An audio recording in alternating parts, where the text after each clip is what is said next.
Your First Alert weather forecast with meteorologist Griffin Hardy.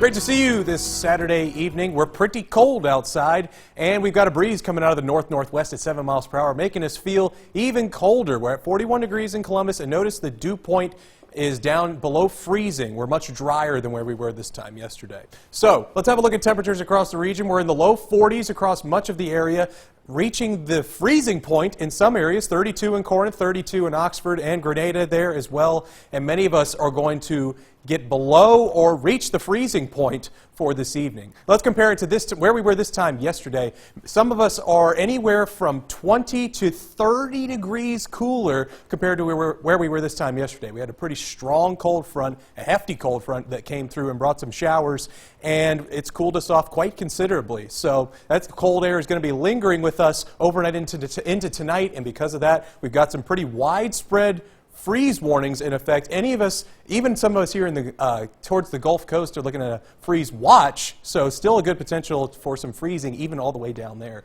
All of us are beginning to feel the cool air. Now let's have a look at temperatures and how they're going to change over the next 24 hours or so. We're going to start off very cool in the upper 20s to low 30s just before sunrise for Sunday morning. By lunchtime, though, because we're so dry, the daytime heating is going to be rather efficient. We're going to be in the mid-50s by lunchtime, reaching our daytime high by 3 p.m. Notice we're not even going to cross the 60-degree mark, so it's going to be pretty cool outside, especially for this time of year in late November. And by Sunday evening, looking at temperatures cooling back down into the low and mid-40s. So going forward, the cooler air is going to be lingering in the evening. We're going to be pretty mild because we're so dry, heating up pretty rapidly to the upper 50s and low 60s. And we've got a rain chance to talk about that's coming up on Wednesday afternoon. Let's have a look at that. So starting off Monday morning, going to have a high pressure system that's going to be keeping us rather mild and dry, and then we have another low pressure system that's going to be forming along the Great Plains, bringing good rain chances Tuesday morning into the picture in the Great Plains.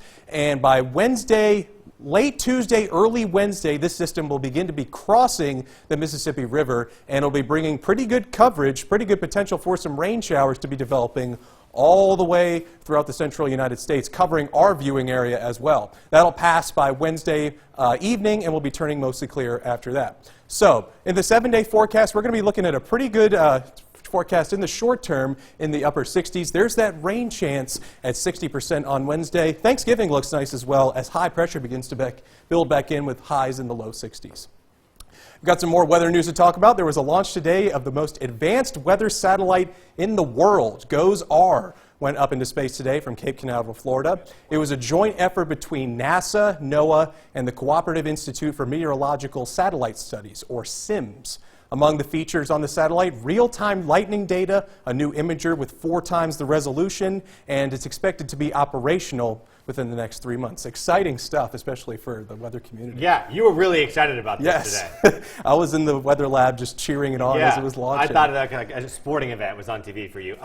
It's important, and it's going to help all of North America and some other areas, too. Yes, the coverage with this is going to be widespread. It's going to cover the entire United States, Atlantic and Pacific Oceans. The best thing to look forward to with severe weather, we're going to be getting images every 30 seconds as opposed to every 5 minutes. And with severe weather, every second matters. So important. Griffin, thank you very much.